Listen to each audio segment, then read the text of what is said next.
Hello friends, एक बार फिर से बहुत बहुत स्वागत करता हूं मैं आप सबको मेरे इस चैनल ट्रैवल यात्रा में। आज हम डिस्कस करने वाले हैं आपका, मेरा और हम सबका one of the famous tourist destination in India, Manali के बारे में। तो इस वीडियो में सबसे पहले हम जानेंगे कि मनाली आपको कब आना चाहिए। उसके बाद मनाली का आपका जो ये ट्रिप है ये कितने दिन के लिए आपको प्लान करना चाहिए, ताकि आप सारे साइट सीन्स और सारे जो भी यहाँ पे मेजर अट्रैक्शंस है ये आप इजीली और बजट में कवर कर सके। नेक्स्ट हम जानेंगे कि how to reach Manali. Manali आपको कैसे आना चाहिए, कौन कौन से ऑप्शंस है, कहाँ से आना बेटर रहेगा और मोस्ट इम्पोर्टेंट बजटेड रहे। उसके बाद जब यहाँ पहुंच गए तो यहाँ पर हम देखेंगे यहाँ के स्टे ऑप्शंस, कौन से स्टे ऑप्शंस आपको बेटर रहेंगे, वहाँ पे क्या फैसिलिटीज होते हैं और इसके क्या बजट रेंज होते हैं। नेक्स्ट उसके बाद हम देखेंगे यहाँ जो भी आप 3-4 दिन के लिए आप विजिट कर रहे हैं मनाली, तो 3-4 दिनों में आप जो है इस पर्टिकुलर एरिया में जितने भी मेजर साइट सीन्स हैं और जितने भी मेजर टूरिस्ट अट्रैक्शंस हैं इनको कैसे ऑर्डरली और बजटेड मैनर में कवर कर सके। इसके लिए मैं आपको एक टूर आइटनरी बताऊंगा जो डे वाइज मैं स्प्लिट कर दूंगा आपको with particular orders. And finally हम देखेंगे ये पूरे ओवरऑल टूर का बजट।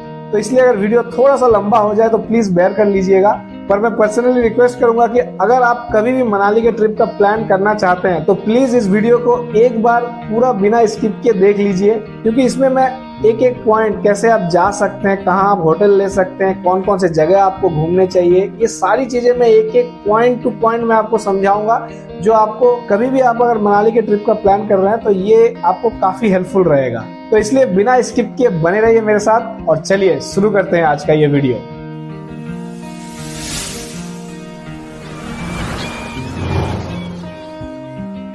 तो सबसे पहले जान लेते हैं कि आपको मनाली के टूर का प्लान कब करना चाहिए, किस सीजन में करना चाहिए। तो देखिए, मनाली पूरे साल टूरिस्ट को अट्रैक्ट करती है, तो आप एक्सेप्ट दिसंबर एंड जनवरी पूरे साल में कभी भी मनाली के ट्रिप का प्लान कर सकते हैं। दिसंबर और जनवरी मैं इसलिए आपको रेकमेंड नहीं कर रहा हूँ क्योंकि दिसंबर और जनवरी यहाँ पे एक्सेसिव कोल्ड रहता है, तो नॉर्मली आपको अगर इस तरह के ठंड के हैबिचुअल नहीं है आप, तो आपको ये थोड़ा सा प्रॉब्लमेटिक हो सकता है। और इसके बाद आपका फरवरी से लेकर नवंबर तक कभी भी आप मनाली विजिट कर सकते हैं। अब फरवरी से लेकर नवंबर तक में भी अगर आपको स्नोफॉल देखना है, अगर आप स्नोफॉल देखने के लिए मनाली जाना चाहते हैं तो आप ट्राई कीजिएगा कि आप फरवरी के first week, second week, maximum third week तक मनाली के ट्रिप का प्लान कर ले, क्योंकि इसी टाइम में आपको स्नोफॉल देखने को मिलेगा। हाँ, अगर आपको स्नोफॉल नहीं देखना है और आपको बहुत ज्यादा ठंड पसंद नहीं है, जस्ट आप जब सिटी में बहुत ज्यादा गर्मी रहती है उस टाइम अगर आप वहां से एस्केप होकर एक ठंडे प्लेस पे जाना चाहते हैं, इस तरह के प्लानिंग के लिए आप सेलेक्ट कर सकते हैं फ्रॉम अप्रैल टू जून। अप्रैल से जून का जो महीना होता है ये आपका बहुत ज्यादा ठंडी नहीं रहता है। At the same time you will not get any snowfall, but आपका एटमॉस्फेयर काफी कूल रहेगा, तो इस टाइम आप प्लान कीजिए। तो ये तो हो गया कि आप मनाली कब और किस सीजन में प्लान करें। अब देख लेते हैं कि अगर आप मनाली का प्लान कर रहे हैं तो आपको कितने दिन का प्लान करना चाहिए। तो देखिए, मनाली एक ऐसा जगह है जहाँ पे आप अगर हफ्ता 10 दिन का भी प्लान करें तो भी कम है, बट मैं आपको रेकमेंड करूंगा मिनिमम आप 3 डेज का प्लान कीजिए, 3 फुल डेज का आप प्लान कीजिए अगर आप मनाली के ट्रिप का प्लान कर रहे हैं तो। क्योंकि 3 दिन से कम अगर आप प्लान करते हैं तो आपको बहुत सारी चीजें स्किप करनी पड़ेगी। 3 दिन में आप ओवरऑल जो यहाँ की जो basic major sight seeing places है मनाली के, ये चीजें आप बड़े इजीली और बजटेड मैनर में कवर कर लेंगे। अब देख लेते हैं हाउ टू रीच मनाली। देखिए, मनाली एक हिल स्टेशन है, यहाँ पर आपको बाई ट्रेन जाने की कोई सुविधा नहीं है। आपको अगर बाई ट्रेन आना है तो आपका नियरेस्ट पॉइंट रहेगा दिल्ली या चंडीगढ़। चंडीगढ़ सबसे नियरेस्ट पॉइंट है, बट प्रोमिनेंट प्लेस अगर आप कहें जहाँ पे हर जगह से ट्रेन की कनेक्टिविटी रहती है वो है दिल्ली। और अगर मैं बाई एयर की बात करूँ तो मनाली में कोई एयरपोर्ट नहीं है। मनाली से जो नियरेस्ट एयरपोर्ट है वो है कुल्लू। कुल्लू तक आपको दिल्ली और बाकी अदर प्रोमिनेंट सिटीज से फ्लाइट्स मिल जाएंगी। कुल्लू से आपका मनाली का डिस्टेंस है अप्रोक्सीमेटली 40 से 50 किलोमीटर, जो आपको बाई कैब अगर आप ट्रैवल करते हैं तो अगेन 1.5 आवर के आसपास लग सकता है। सो सबसे बेस्ट ऑप्शन है by road to travel from Delhi. आप दिल्ली तक आ जाइए, बाई फ्लाइट आइए, बाई ट्रेन आइए, आप कैसे भी दिल्ली तक आ जाइए।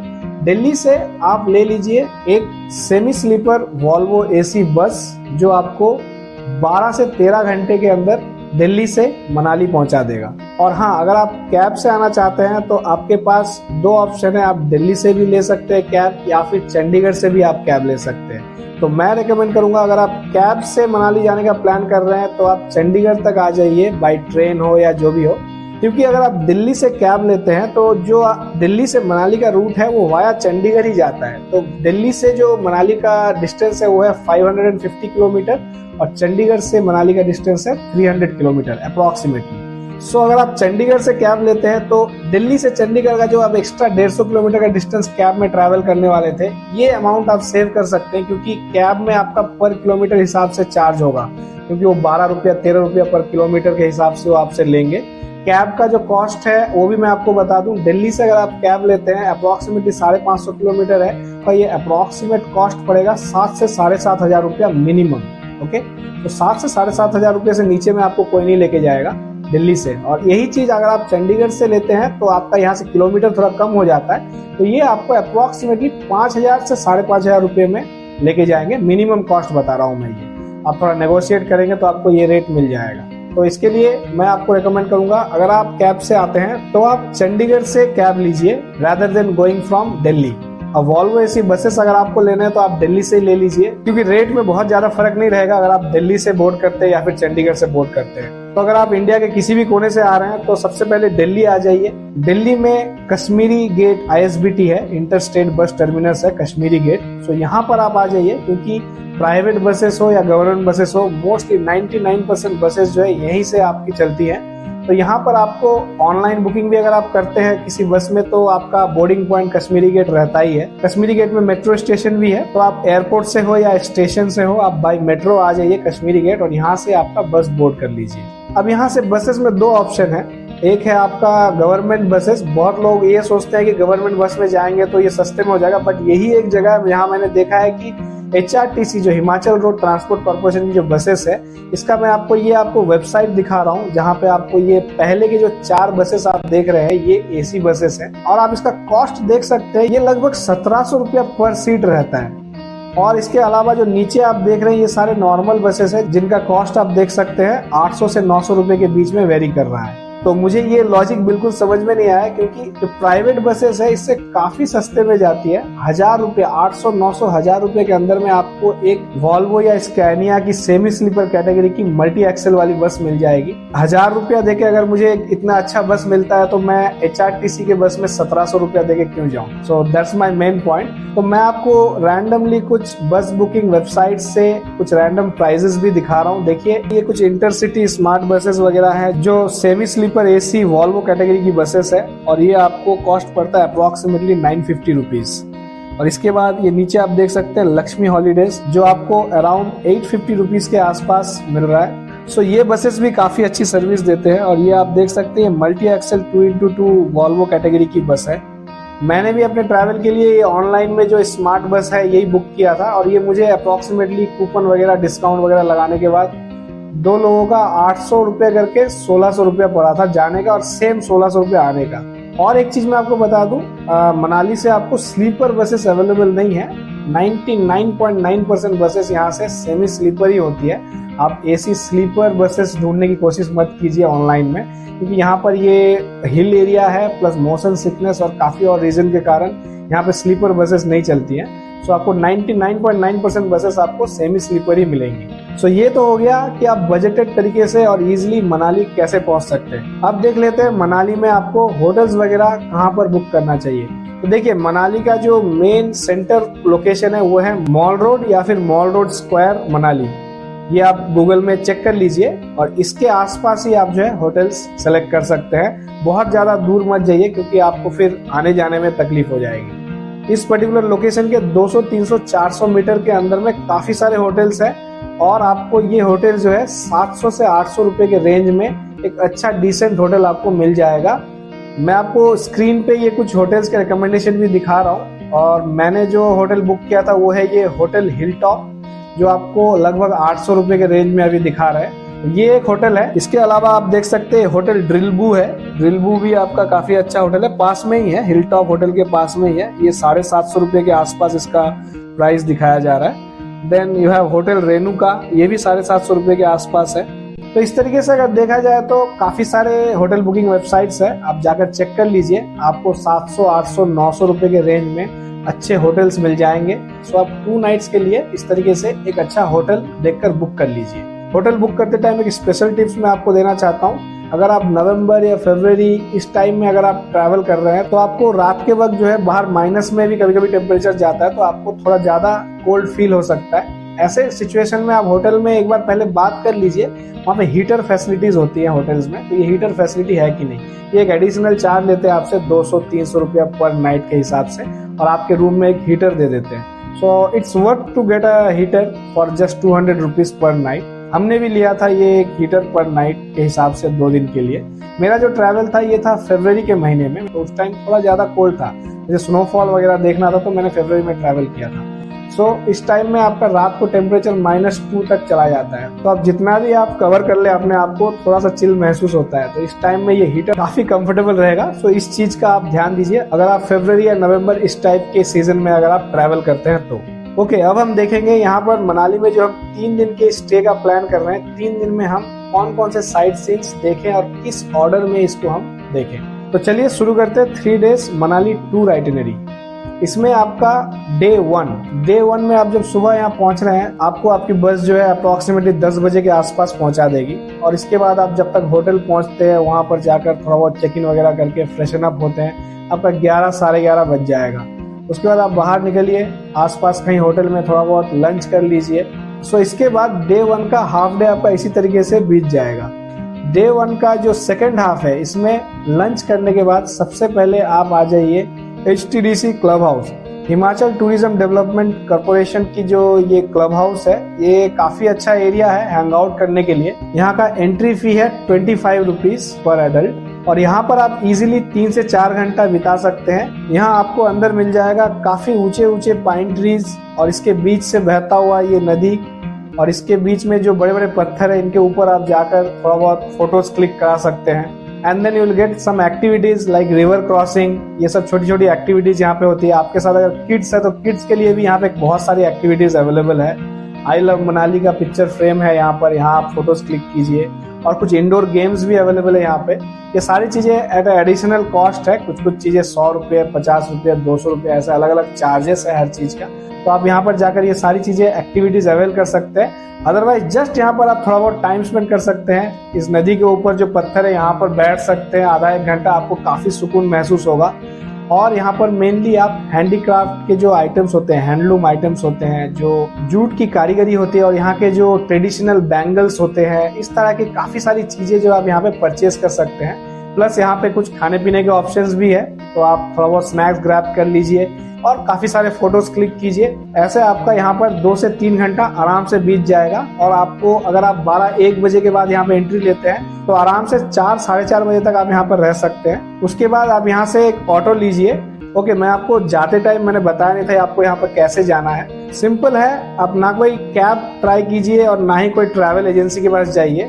आपको मॉल रोड के पास जो मॉल रोड स्क्वायर है, आप गूगल मैप में चेक कर लीजिए। मॉल रोड स्क्वायर के पास से ओल्ड मनाली जाने का जो रास्ता आता है, इसी रास्ते से आपको जाना है क्लब हाउस तक। तो इसी रास्ते के पास खड़े होकर कोई रनिंग ऑटो ले लीजिए।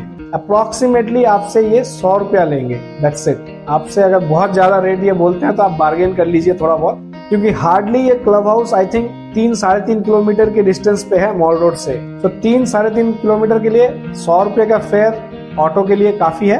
तो आप एक ऑटो लेकर 100 रुपये में क्लब हाउस तक चले जाइए, और वहां से रिटर्न आते टाइम भी इसी तरीके से एक ऑटो लेकर आ जाइए। मैंने जब नेगोशिएट किया था तो मुझे 80 रुपीज में ऑटो मिला था, जाने का भी और आने का भी। So I paid 80 + 80 160 rupees for to and fro journey from club house to mall road. Okay, so ये इस तरीके से आप जो है यहाँ से 4-4:30 बजे के आसपास निकल जाइए और आ जाइए मॉल रोड पर। तो हर टूरिस्ट डेस्टिनेशन की तरह, जैसे मसूरी में एक मॉल रोड है, आपके दार्जिलिंग में एक मॉल रोड है, इसी तरह आपका मनाली में भी एक मॉल रोड है, और ये काफी हैपनिंग रहता है। और जब आप आएंगे 4:30 बजे के आसपास, जब आप वहां से निकलेंगे 5-5:30 बजे तक अगर आप यहाँ पर आते हैं, तो धीरे धीरे इवनिंग का वक्त हो चलेगा और आपको ये मॉल रोड काफी हैपनिंग सा दिखने लगेगा। तो यहाँ पर आप आइए, टाइम स्पेंड कीजिए यहाँ पर मॉल रोड पर। कुछ आपको परचेस करना हो यहाँ पर तो परचेस कीजिए। यहाँ पर भी आप जी भर के फोटोज क्लिक कीजिए, और यहाँ पर आपके काफी स्ट्रीट फूड्स अवेलेबल है, मोमोज वगैरह आपको मिल जाएंगे, तो ये आप ट्राई कीजिए। खाने पीने के लिए मेनली जो आपका लंच डिनर वगैरह के लिए मैं आपको मोस्टली रेकमेंड करूंगा कि आप मॉल रोड में तो खा सकते हैं, लेकिन मैं रेकमेंड करूंगा कि मॉल रोड के पैरेलल में जो छोटी गलियां हैं वहां पे भी काफी अच्छे अच्छे होटल्स हैं, वहां पर आप चले जाइए और वहां पर आपको अफोर्डेबल प्राइस में गुड क्वालिटी फूड मिल जाएगा बिना कोई भीड़ भाड़ के। मैं जिस होटल में स्टे कर रहा था, होटल हिल टॉप, इसके आसपास एक दो होटल था जहाँ पर मैंने फूड ट्राई किया था, वो मैं आपको रेकमेंड करना चाहता हूँ। ये है सुरजन ढाबा रेस्टोरेंट। ये एक रेस्टोरेंट है जहाँ पर काफी अच्छा फूड मिलता है। बहुत ज्यादा फैंसी रेस्टोरेंट नहीं है, लेकिन हाँ, फूड का टेस्ट बहुत अच्छा है और रेट्स भी अफोर्डेबल है। इसके अलावा हिडिंबा चिल्ली मनाली कैफे है यहीं पर, यहाँ पर भी आप जा सकते हैं। तो इस तरीके का जो पैरेलल रोड्स है, मनाली मॉल रोड के जो पैरेलल में जो रोड्स है, यहाँ पे आपको काफी अच्छे होटल्स मिल जाएंगे। और मनाली मॉल रोड पर भी अगर आप फूड ट्राई करना चाहते हैं तो जरूर फूड ट्राई कीजिए। उसके लिए भी मैं आपको कुछ रेस्टोरेंट्स रेकमेंड करता हूँ। जैसे यहाँ शेरे पंजाब बोल के एक रेस्टोरेंट है, ये काफी फेमस रेस्टोरेंट है, यहाँ पर कभी आप फूड ट्राई कीजिए। और अगर आपको प्योर वेजिटेरियन रेस्टोरेंट चाहिए तो ये भी यहाँ पर अवेलेबल है। सत्यम प्योर वेज रेस्टोरेंट है, मॉल रोड के पास ही है। होटल नटराज है, ये भी प्योर वेज रेस्टोरेंट है। ये सारे काफी अच्छे होटल्स हैं, छोटे होटल्स हैं और काफी अफोर्डेबल प्राइस में गुड क्वालिटी फूड आपको प्रोवाइड करेंगे। इसके अलावा यहाँ पर चेन रेस्टोरेंट्स भी काफी सारे हैं, जैसे डोमिनोज वगैरह भी यहाँ पर अवेलेबल है, तो यहाँ पर भी आप फूड ट्राई कर सकते हैं। ये सारे होटल्स और छोटे छोटे रेस्टोरेंट जो भी मैं आपको बता रहा हूँ, ये सबके लिंक्स मैं आपको डिस्क्रिप्शन में दे दूंगा, तो चाहे तो वहां से आप चेक कर लीजिए और नेविगेट करके आप यहाँ पर भी जाके आपका लंच डिनर वगैरह यहाँ पर ट्राई कर सकते हैं। तो इस तरीके से आपका डे 1 खत्म होता है। डे 1 में सुबह आप कैब से या फिर बस से आते हैं, होटल में चेक इन करते हैं, उसका लंच वगैरह करते करते आपका दोपहर हो जाएगा। दोपहर के बाद आप जाते हैं HTDC का क्लब हाउस, यहाँ पर आप 2 से 3 घंटा स्पेंड करते हैं और इसके बाद आप आ जाते हैं मॉल रोड। मॉल रोड में इवनिंग के टाइम थोड़ा सा हैंग आउट करते हैं और इसके बाद डिनर करने के बाद यहाँ पर आपका खत्म हो जाता है डे 1। नेक्स्ट डे 2 का आइटनरी। डे 2 में पूरा दिन हम करेंगे adventure sports and activities. Adventure sports and activities के लिए मनाली में one of the famous spot है सोलांग वैली। सोलांग वैली जाने के लिए 2-3 ऑप्शन है। पहला ऑप्शन, काफी वीडियोस में आपने देखा होगा, लोग बाइक रेंट करते हैं। बाइक रेंट करके आप सोलांग वैली जा सकते हैं। सोलांग वैली अप्रोक्सीमेटली 14 किलोमीटर के डिस्टेंस पर है मनाली मॉल रोड से। सो आप सोलांग वैली बाइक से भी जा सकते हैं, but I don't recommend bike. अगर आप काफी विंटर सीजन में आते हैं तो ऐसे ही यहाँ पर 2-3 डिग्री की ठंडी रहती है सुबह सुबह। इसमें आप 14 किलोमीटर बाइक चला के जाओगे तो it will be very cold. So if you are crazy about bike ride और आपको बाइक राइड पसंद है तो आप जरूर जा सकते हैं, otherwise you can avoid bike ride. Next एक और ऑप्शन है HRTC, Himachal road transport corporation की जो बसेस है, ये भी चलती है मनाली से सोलांग वैली के लिए। बट ये बसेस काफी लिमिटेड होती है, इसलिए मैं ये भी आपको रेकमेंड नहीं करूंगा। अगर आप बस में जाना चाहते हो तो मॉल रोड से लगकर ही है HRTC की बस डिपो, इसका भी मैं लिंक डिस्क्रिप्शन में दे दूंगा। यहाँ पर आप डे 1 के इवनिंग में जब आप मॉल रोड में घूम रहे होंगे तभी आप एक बार चेक कर लीजिए, कंफर्म कर लीजिए बस कितने बजे है और कब है और वहां से लास्ट बस कब है। तो इस तरीके से प्लान करके आप जाइए अगर आप बस से जाने का प्लान कर रहे हैं तो। Otherwise the best option is, थोड़ा कॉस्टली रहता है but best option is to hire a cab just for 1 day. Cab में भी आपको मैं रेकमेंड करूंगा जो सबसे बेसिक वाले कैब्स होते हैं, जैसे ऑल्टो टाइप के, ऑल्टो या सेंट्रो टाइप के कैब्स ही आप हायर कीजिए। ये आपको काफी बजटेड रेट में मिल जाएंगे। सो इसके लिए भी आप कोई एडवांस कोई बुकिंग मत कीजिए। सेम आप जब डे 1 में मॉल रोड में इवनिंग के टाइम गेड़ियां मार रहे होंगे तभी आप मेन रोड से कोई भी रनिंग कैब या फिर कोई स्टैंड से कोई कैब को डायरेक्टली पूछिए उनसे, तो वो आपको अप्रोक्सीमेट रेट बताएंगे। कोई आपको 2500 भी बता सकता है, 2000 भी बता सकता है, 1500 भी बता सकता है। अप्रोक्सीमेटली आपको इस चीज के लिए पे करना चाहिए 800 रुपया। 800 to 1000 रुपीज आप पे कीजिए। 1000 रुपीज में आपको ये मनाली से आपको पिकअप करके सोलांग वैली तक ले जाएंगे। वहाँ आपको 2-3 घंटे जो भी आपका एक्टिविटीज आप कर रहे हैं वहाँ वो आपके लिए वेट करेंगे और वहां से फिर आपको ये रिटर्न लेके आ जाएंगे। ये पूरा चीज ये आपको अप्रोक्सीमेटली 800 से 1000 रुपये में आपका हो जाना चाहिए अगर आप छोटे कैब्स हायर करते हैं तो मेक श्योर थोड़ा बार्गेन कीजिए। 2-3 जगह में ये कैब्स वगैरह पूछिए और उनसे आप फोन नंबर ले लीजिए और उनसे बोलिए कि भैया मैं आपको 1-2 घंटे के अंदर कंफर्म कर लेता हूँ। इस तरीके से आप 4-5 जगह से अगर आप फोन नंबर लेके रखेंगे तो आपको एक ओवरऑल आइडिया मिल जाएगा कि क्या रेट क्या चीज कोई प्रोवाइड कर रहा है। और कोई इंस्टेंटली अगर आपको 800-1000 में आपको अगर बोल रहा है तो उसको वहीं पे डन कर दीजिए, क्योंकि उससे नीचे में आपको रेट नहीं मिलेंगे जहां तक मेरा आइडिया है। और उससे नीचे का अगर आपको कोई प्राइस मिलता है तो प्लीज कमेंट में आप उन ड्राइवर का नंबर और नाम दे दीजिए ताकि बाकी व्यूअर्स जो देख रहे हैं उनको भी उससे हेल्प मिल जाए। मेरा तो जो तजुर्बा है, मैंने 800 रुपये में एक ऑल्टो हायर किया था तो इन्होंने मुझे 800 रुपये में पूरा का पूरा ट्रिप कंप्लीट करवा के दे दिया। तो इस तरीके से आप एक कैब हायर कर लीजिए।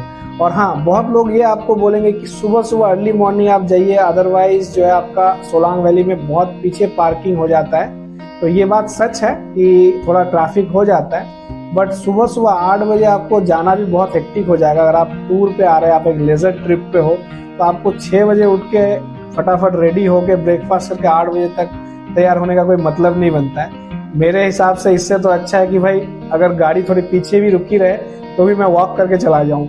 तो मैं तो बहुत ज़्यादा जल्दी जाने का कोई हड़बड़ी नहीं करता हूँ। So it's up to you, अगर आप चाहे तो बहुत जल्दी जा सकते हैं, अदरवाइज मेरी तरह से आराम से 10 बजे भी निकल सकते हैं। और एक चीज़ बता दूं, अगर आप फरवरी के महीने में आते हैं तो आपको कभी कभी बहुत ज़्यादा स्नोफॉल के कारण जो रोड है वो ब्लॉक हो जाता है सुबह के टाइम, तो आपको सोलांग वैली तक जाने का मौका नहीं मिलता है। सोलांग वैली से 3-4 किलोमीटर पीछे ही जो नेहरू कुंड है, नेहरू कुंड वाले एरिया में आपको मैं ये लोकेशन दिखा रहा हूँ स्क्रीन पर।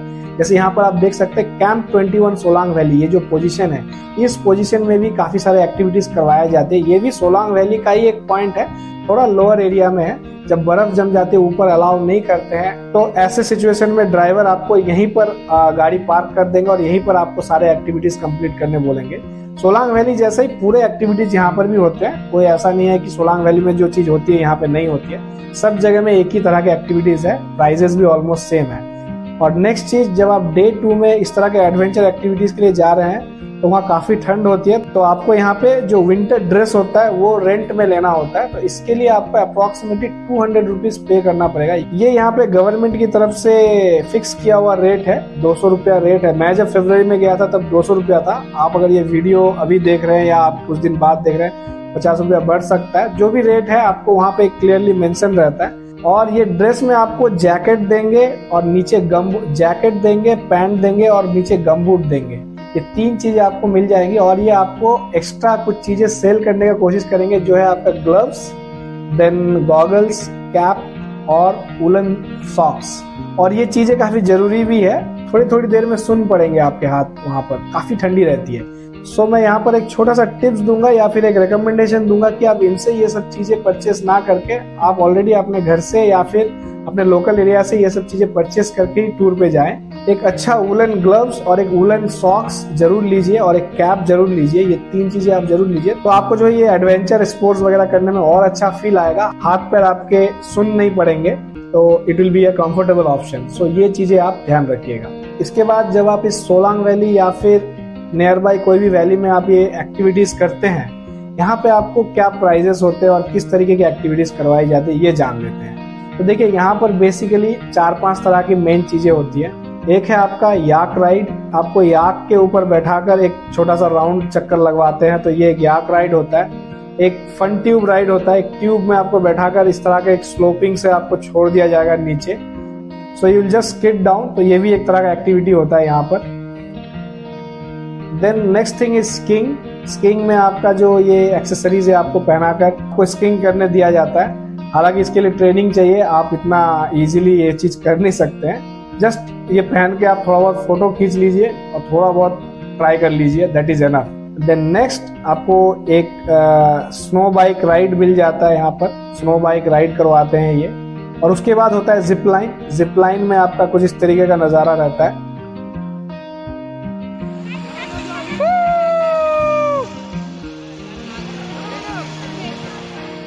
तो इस तरह के ये जो 4-5 एक्टिविटीज जो मैंने आपको अभी बताया और जो मैं आपको यहाँ पे लिस्ट में भी दिखा रहा हूँ, तो ये एक्टिविटीज जो है एक पैकेज में आप ले लीजिए। वहाँ पे बहुत लोग घूमते रहते हैं आपसे ये सारे पैकेज देने के लिए, उनके पास पैम्पलेट्स रहते हैं, वो आपको कॉस्ट बताएंगे। ये सारे एक पैकेज में आप लेंगे तो आपको ये कॉस्ट इफेक्टिव पड़ेगा। अदरवाइज एक एक आइटम का आपको 200, 300, 400, 300, 200 ऐसे आपको अलग अलग रेट रहते हैं। तो इस तरह से अगर आप 5-6 चीजें एक साथ ले लेते हैं तो आपको अप्रोक्सीमेटली, मुझे पड़ा था ये अप्रोक्सीमेटली 1250 रुपये करके 2 लोगों का 2500 मैंने पे किया था, 2500 रुपया मैंने पे किया था। तो आप भी देख लीजिए, आपको भी अगर इस रेंज में मिल जाता है तो इट्स गुड। इससे कम में मिलता है तो अगेन कमेंट में उस बंदे का नाम और नंबर दे दीजिए। और अगर इससे ज्यादा है तो बार्गेन कीजिए, नेगोशिएट कीजिए, क्योंकि मैंने इस प्राइस रेंज में पीक सीजन में ये सब एक्टिविटीज किया है, तो आपको भी ऑब्वियसली ये सारी एक्टिविटीज मिल जाएंगी। इसके अलावा यहाँ पर एक और फेमस एक्टिविटी है पैराग्लाइडिंग। जो मैं नहीं कर पाया था, क्योंकि कभी कभी बहुत ज़्यादा एक्सेसिव स्नोफॉल अगर होता है तो पैराग्लाइडिंग स्टॉप कर दिया जाता है। तो मैं जब गया था फरवरी के टाइम में, उस टाइम स्नोफॉल हो रहा था, तो जब हम एक्टिविटीज़ कर रहे थे तब भी स्नोफॉल चल रहा था।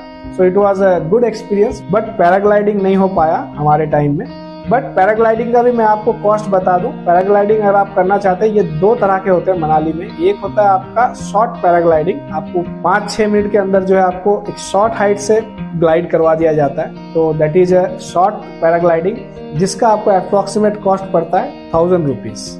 इसके अलावा एक और होता है लॉन्ग हाइट से पैराग्लाइडिंग, जो 10 से 15 मिनट का होता है। थोड़ी ज्यादा हाइट से ये आपको ग्लाइड करवाते हैं, ये अप्रोक्सीमेटली 10-15 मिनट तक आपको फ्लाई करवाते हैं, उसके बाद आपको ये लैंड करवा देंगे। तो ये आपका जो लॉन्ग हाइट वाला जो पैराग्लाइडिंग होता है, ये आपका कॉस्ट होता है अप्रोक्सीमेटली 3000 रुपीज।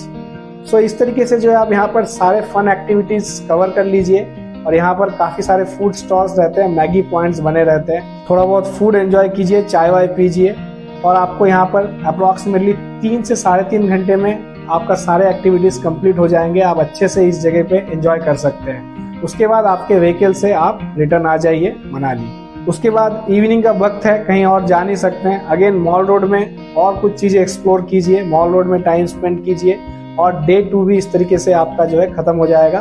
डे 2 में आप सुबह सुबह गए सोलांग वैली, वहां पर आपने किए सारे स्पोर्ट्स एक्टिविटीज। उसके बाद आप रिटर्न आते हैं, उसके बाद यहाँ पर आप मॉल रोड का या उसके आसपास के एरिया का एक चक्कर लगाते हैं, और उसके बाद डिनर के बाद आपका यहाँ पर डे 2 खत्म हो जाता है। So that's the tour itinerary for day 2। अब देख लेते हैं डे 3 का टूर आइटिनरी। डे 3 में हम मनाली के कुछ famous site seeing places visit करेंगे और कुछ मंदिरों के दर्शन करेंगे। तो डे 3 में सबसे पहले ब्रेकफास्ट करके निकल जाइए वशिष्ठ टेम्पल के दर्शन के लिए। यहाँ हम देखेंगे वशिष्ठ टेम्पल, भगवान राम और सीता जी का भी एक यहाँ पर टेम्पल है, वो भी हम दर्शन करेंगे। और यहाँ पर हम देखेंगे मनाली के इतने ठंड भरी जगह पर एक नेचुरल हॉट वाटर स्प्रिंग। सो वशिष्ठ टेम्पल का जो डिस्टेंस है मनाली के मॉल रोड से अप्रोक्सीमेटली 3.5 किलोमीटर का है। तो इसके लिए भी मैं आपको रेकमेंड करूंगा कि एक रनिंग ऑटो पकड़िए, जो आपका मनाली मॉल रोड स्क्वायर के पास जो ऑटो स्टैंड है वहां से भी आप ऑटो ले सकते हैं। हार्डली इसका भी ये आपसे 100 रुपीज चार्ज करेंगे, और हो सके तो उसी ऑटो को आप आने के लिए भी और 100 रुपीज दीजिए और बोलिए कि वहां पर आप थोड़ा वेट कर लीजिए, आधा घंटा 40 मिनट, उसके बाद आपको वही आपको रिटर्न लेके आ जाएगा। सो 100 रुपीज जाने का और 100 रुपीज आने का, इस तरीके से आप एक ऑटो करके 200 रुपीज में वशिष्ठ टेम्पल जाकर आ सकते हैं। तो आपको वशिष्ठ टेम्पल के बारे में थोड़ा बहुत बता दूं, तो हमारे जो सप्त ऋषि है इनमें से एक ऋषि है ऋषि वशिष्ठ, और इन पर ही डेडिकेटेड है ये टेम्पल। बट आपका जो इस मंदिर का आसपास का जो वुडन आर्किटेक्चर है ये देखने लायक है। आप यहाँ पर वुडन आर्किटेक्चर देखकर दंग रह जाएंगे। काफी बारीकी से, काफी अच्छे तरीके से नक्काशी किए हुए वुडन आर्किटेक्चर देखने को मिलेगा आपको इस मंदिर में। तो आप यहाँ पर जाकर इस चीज को जरूर एंजॉय कीजिए, फोटोज क्लिक कीजिए। और इसके बाद यहाँ पर आपको देखने को मिल जाएगा एक नेचुरल हॉट स्प्रिंग, गर्म पानी का एक स्रोत देखने को मिल जाएगा। जो ये फर्स्ट टाइम देख रहे हैं उनके लिए काफी अमेजिंग एक्सपीरियंस रहेगा। इतनी ठंडी में आपको एक गर्म पानी का एक स्रोत मिलेगा। ये सल्फर कंटेंट रहता है इस पानी में, ऐसा कहा जाता है, जो आपके बॉडी के लिए भी काफी लाभदायक होता है। यहाँ पे स्नान करने के लिए लेडीज एंड जेंट्स के लिए अलग अलग जगह बना हुआ है, तो आप यहाँ पर स्नान भी कर सकते हैं। अगर आप स्नान करना चाहते हैं तो एक स्पेयर ड्रेस लेके जाइए आपके साथ। यकीन मानिए यहाँ का पानी काफी गर्म रहेगा। आपको एक हॉट वाटर स्विमिंग पूल का एक्सपीरियंस मिलेगा यहाँ पर, और साथ में आपको मिल जाएगा यहाँ पर एक भगवान राम और सीता जी का एक टेम्पल, ये भी आप दर्शन कीजिए। सो आपको ओवरऑल इस जगह को घूमने और दर्शन करने में अप्रोक्सीमेटली आधा घंटा 40 मिनट लगेंगे। तो आप इसके बाद रिटर्न आ जाइए सेम ऑटो में, या फिर कोई और ऑटो पकड़ के आप वहां से आ जाइए मॉल रोड। अब मॉल रोड आने के बाद यहाँ से हम नेक्स्ट डेस्टिनेशन चलेंगे, famous Hidimba Devi temple. Hidimba Devi temple का भी डिस्टेंस यहाँ से अप्रोक्सीमेटली 1-1.5 किलोमीटर का है।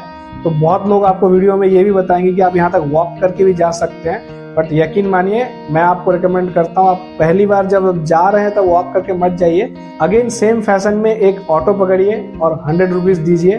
100 रुपीज में आराम से कोई भी ऑटो आपको लेके चला जाएगा हिडिंबा देवी टेम्पल तक। और अगर हो सके तो आप जिस ऑटो में रिटर्न आए हैं वशिष्ठ टेम्पल से, उसी ऑटो वाले को एक और 100 रुपीज दीजिए, वही आपको लेके चला जाएगा। क्योंकि मेरे साथ यही हुआ था। मैं सबसे पहले रनिंग ऑटो एक पकड़ा था मनाली जो मॉल रोड का जो स्क्वायर है वहां से, और इसे 100 रुपीज ऑफर किया था, तो वो मान गए थे भैया। तो वो जब मुझे लेके जा रहे थे वो मुझे बोले थे भैया रिटर्न आने का आप क्या करोगे। मैं बोला रिटर्न आने का ऐसे ही कोई ऑटो देख लेंगे फिर से। बोले आप कितना देर लगेगा आपको, मुझे पूछे उन्होंने। तो मैंने कहा कि आधा घंटा 40 मिनट ज्यादा से ज्यादा, आप बताओ कितना देर लगता है यहाँ पर मंदिर देखने के लिए। तो हाँ, आधा घंटा में तो आपका हो जाएगा सब कुछ, तो मैं ही आपके लिए वेट करता हूँ, मुझे आप 100 रुपीज और एक्स्ट्रा पे कीजिए, मैं रिटर्न आपको लेके आ जाऊंगा। सिमिलरली फिर वो मॉल रोड के पास जब मेरे को ड्रॉप कर रहे थे, वो बोल रहे थे आगे का आपका क्या प्लान है। बोला फिर मुझे वही हिडिंबा टेम्पल जाना है और क्या। तो बोलते वहां तक के लिए कैसे जाओगे। तो मैंने बोला एक फिर से ऑटो करूंगा, आप कितना लोगे। तो फिर मुझे आप 100 रुपया दे दो, मैं फिर से आपको हिडिंबा टेम्पल पहुंचा देता हूँ। इस तरीके से उसी को मैंने 300 रुपया दिया, वो मुझे वशिष्ठ टेम्पल ले गए, वशिष्ठ से वापस लेके आए मॉल रोड, और मॉल रोड से फिर मुझे हिडिंबा टेम्पल तक जाकर ड्रॉप कर दिए। इस तरीके से आप सेम ऑटो या फिर कोई और दूसरे ऑटोज भी आप ले सकते हैं, और आप 100 रुपये पे करके सबसे पहले हिडिंबा देवी टेम्पल तक आ जाइए। और ये हिडिंबा देवी टेम्पल के बारे में भी मैं आपको थोड़ा बहुत बता देता हूँ। जो हिडिंबा देवी है ये भीम के धर्मपत्नी थे, और ये राक्षस कुल से ताल्लुक रखते थे, और भीम के साथ जब इनका विवाह हुआ तो ये नरकुल में आ गए। सो इस तरीके से इस हिडिंबा देवी मंदिर का निर्माण हुआ, और ये आज से लगभग 500 साल पुराना है। और ये टेम्पल भी काफी फेमस है मनाली में, और सारे टूरिस्ट जो यहाँ पर आते हैं इस टेम्पल का जरूर दर्शन करते हैं। और जब यहाँ पे बर्फबारी होती है तब ये टेम्पल काफी अच्छा लगता है देखने में। इस टेम्पल के ऊपर जो बर्फ के लेयर्स है वो जमे रहते हैं, तो इससे ये टेम्पल का जो व्यू है वो काफी ज्यादा अट्रैक्टिव दिखता है। तो यहाँ पर थोड़ा बहुत इस तरीके से टाइम स्पेंड कीजिए, और इसके बाद आपका दोपहर हो जाएगा, ऑलमोस्ट दोपहर हो जाएगा। तो यही टेम्पल के बाहर कुछ फूड स्टॉल्स है, तो यहाँ पे भी आप चाहे तो काफी अच्छा लंच कर सकते हैं। तो मैं रेकमेंड करूंगा कि आप यहाँ पर ही थोड़ा बहुत लंच वगैरह कंप्लीट कर लीजिए, और लंच वगैरह करने के बाद आप यहाँ से एक आधा किलोमीटर का वॉक देकर आ जाइए सयाली महादेव टेम्पल। सयाली महादेव टेम्पल जाने के लिए आपको हिडिंबा टेम्पल से कोई ऑटो या फिर और कोई व्हीकल हायर करने की जरूरत नहीं है, क्योंकि ये अप्रोक्सीमेटली आधा किलोमीटर की दूरी पर है यहाँ से। अगर आप बाय वॉक आना चाहे तो आप इजीली आ सकते हैं। तो आप आ जाइए सयाली महादेव टेम्पल। जैसा कि आपको नाम से पता चल रहा है, ये भगवान शिव यानी महादेव का टेम्पल है। यहाँ पर आपको महादेव की मूर्ति, नंदी महाराज वगैरह आपको दिखेंगे। अगेन यहाँ पर आपको एक काफी अच्छा वुडन आर्किटेक्चर देखने को मिलेगा पूरे मंदिर में। इस जगह को भी आप एंजॉय कीजिए। ये बहुत ज्यादा भीड़ भाड़ वाला जगह नहीं है, यहाँ पे आप आराम से टाइम स्पेंड कर सकते हैं, एंजॉय कर सकते हैं इस जगह को। और यहाँ पर भी आप थोड़े बहुत फोटोज क्लिक करा सकते हैं। कुछ सिटिंग पॉइंट्स है यहाँ पर आप फोटोज क्लिक कीजिए, पूरे मंदिर का अच्छे से दर्शन कीजिए, और इसके बाद यहाँ से आप वॉक करते हुए आ जाइए मॉल रोड। जाते टाइम मैंने आपको एक ऑटो लेने के लिए कहा था, बट आते वक्त आप यहाँ से वॉक करके आ सकते हैं, क्योंकि इस पर्टिकुलर मंदिर के यहाँ से बाय वॉक जाने के लिए एक शॉर्टकट रास्ता निकलता है। सिंपली अगर आप यहाँ से इस तरीके से गूगल में मॉल रोड स्क्वायर टाइप करते हैं और वहां तक के लिए इस तरीके से बाय वॉक का जो नेविगेशन है उसको ऑन करते हैं, तो आप देख सकते हैं ये 1.1 किलोमीटर का वॉकेबल डिस्टेंस दिखाया जा रहा है, जो बता रहा है अप्रोक्सीमेटली आपको बाय वॉक 13 मिनट्स लगेंगे। जस्ट 13 मिनट के वॉक के बाद आप इस मंदिर से इजीली पहुंच सकते हैं मॉल रोड तक। सो इस तरीके से इस पर्टिकुलर रूट पे वॉक करते हुए आप आ जाइए मॉल रोड तक, या फिर आपका जहाँ पे भी होटल है वहां तक। आप यहाँ पे टाइम देख लीजिए, अगर आप 3:30-4 के आसपास यहाँ तक आप पहुंच जाते हैं तो अब आपका यहाँ से नेक्स्ट स्पॉट है वन विहार नेशनल पार्क। इसका जो एंट्री फी है 50 रुपीज है। अंदर आपको बहुत ही अच्छा एक ग्रीनरी से भरा नेशनल पार्क देखने को मिलेगा। बीच में एक बोटिंग एरिया भी है, आप वहाँ पे बोटिंग कर सकते हैं। किड्स के लिए भी यहाँ पे काफी अच्छे प्ले एरियाज हैं, झूले हैं, और काफी सारे एक्टिविटीज के ऑप्शन हैं। ये सब फ्री ऑफ कॉस्ट है। बोटिंग का सिर्फ एडिशनल कॉस्ट रहता है, बाकी सारी चीजें फ्री ऑफ कॉस्ट है। बड़े बड़े पाइन ट्रीज है जिनके बीच में आप बड़े ब्यूटीफुल फोटोज क्लिक कर सकते हैं, और आप यहाँ पर कुछ देर आराम से स्पेंड कर सकते हैं। सो डे 3 में आप सुबह सुबह होटल चेकआउट करके सबसे पहले विजिट करते हैं Vashisht temple, then you go for Hidimba Devi temple, उसके बाद आप सयाली महादेव टेम्पल विजिट करते हैं, एंड फाइनली आप वन विहार विजिट करके आपका डे 3 यहाँ पर एंड हो जाता है। सो ये था एक ओवरऑल मनाली के 3 डेज का टूर आइटिनरी। सो अगर आप 3 दिन के लिए प्लान करते हैं तो यही चीजें आप विजिट कर सकते हैं। हाँ, अगर आपके पास एक दिन एक्स्ट्रा टाइम है तो आप और भी बहुत सारे टेम्पल है यहाँ पर, बहुत सारी और चीजें हैं जो आप देख सकते हैं। जैसे नेहरू कुंड है, बहुत सारे वाटरफॉल्स है सोलांग वैली के रूट में। सोलांग वैली से अगर आगे जाते हैं तो आपको अटल टनल मिल जाता है। आपके पास अगर और एक दिन रहता है तो आप रोहतांग पास देख सकते हैं। मनु टेम्पल है यहाँ पर, मनु टेम्पल विजिट कर सकते हैं। सो इस तरीके से काफी सारे प्लेसेस है। आप जितने दिन के प्लान करके आ रहे हैं उस हिसाब से आपका टूर आइटनरी को थोड़ा बहुत मॉडिफाई करके ये सारी चीजें आप देख सकते हैं। तो इस तरीके से मैं आपको जो है कुछ आसपास की चीज़ें यहाँ पर लिस्ट दे रहा हूँ। अगर आप 1-2 दिन का एक्स्ट्रा प्लान करते हो तो ये चीज़ें भी आप देख सकते हैं। अदरवाइज मैंने जो आपको आइटिनरी बताया, this is one of the best itinerary for 3 days tour plan, जिसमें आप काफ़ी इजीली और स्मूथली बजटेड मैनर में most of the famous site seeing places of Manali explore कर लेंगे। तो अब क्विकली देख लेते हैं ये पूरे 3 दिन का आपका ओवरऑल बजट क्या होगा। मेरे अपने प्लानिंग के हिसाब से जो मैंने एक्सपेंस किया था उसके हिसाब से मैं एग्जैक्टली वो सारे कॉस्ट बता रहा हूँ। तो सबसे पहले मेरा जो ट्रैवल था, जैसे मैंने कहा था, by Volvo AC semi sleeper bus अगर आप आते हैं तो अप्रोक्सीमेटली 800 रुपीज पर सीट के हिसाब से 2 लोगों का 1600 फॉर टूअर्स जर्नी और 1600 फॉर रिटर्न जर्नी। तो ये हो जाता है आपका 3200। उसके बाद जो आप मेरा होटल था ये था 800 रुपीज पर डे के हिसाब से 2 दिन के लिए। देन नेक्स्ट एक्सपेंस जो है आपका HTDC का जो क्लब हाउस हम गए थे वहाँ का जो टिकट फेयर है वो 25 रुपया करके 2 लोगों का 50 रुपया, और आने जाने का 80 हुआ था मेरे ऑटो फेयर, तो ये हो जाता है 160 rupees. So 160 plus 50 that is 210 rupees. उसके बाद शाम के वक्त तो हम कहीं नहीं गए थे, मॉल रोड में आ गए थे। मॉल रोड में बस जो भी परचेज वगैरह किए, दैट्स इट। पर्सनल परचेज के जो भी कॉस्ट है वो मैं अगेन इस सब चीज़ों में इंक्लूड नहीं कर रहा हूँ। देन डे टू में सोलांग वैली आने जाने का जो कैब का चार्ज था वो था 800 रुपीज। उसके बाद जो मैंने वहाँ पर एक्टिविटी किया था वो 1250 रुपये करके 2 लोगों का 2500, 2500 रुपया, और दोनों का 200 रुपीज जो विंटर ड्रेस होता है उसका रेंट का चार्ज होता है, तो 400 rupees total. So 2500 plus 400 that is 2900 rupees total activities और जो ड्रेस रेंट लिए थे वो सबका कॉस्ट हो गया।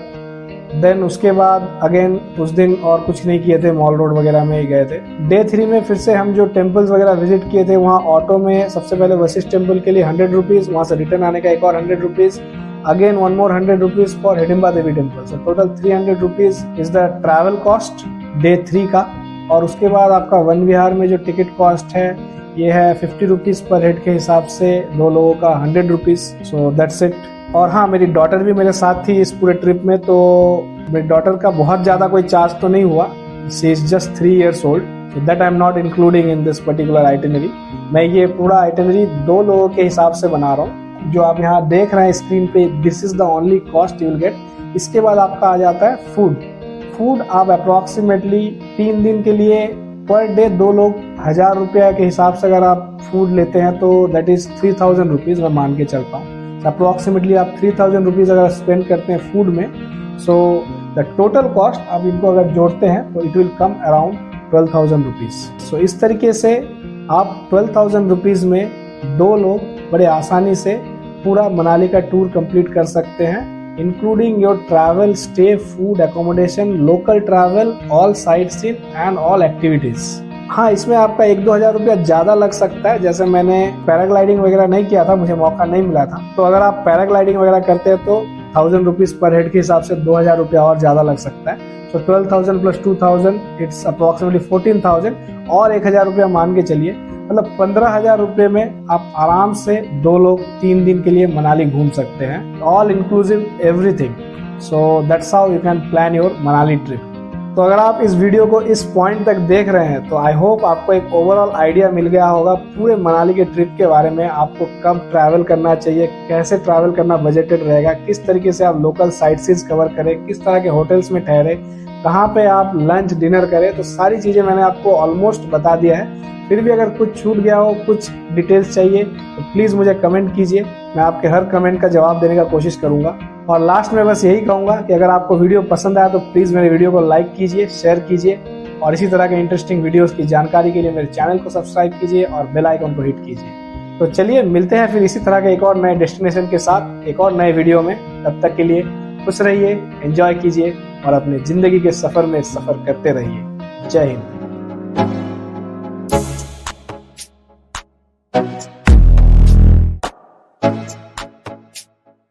Thank you.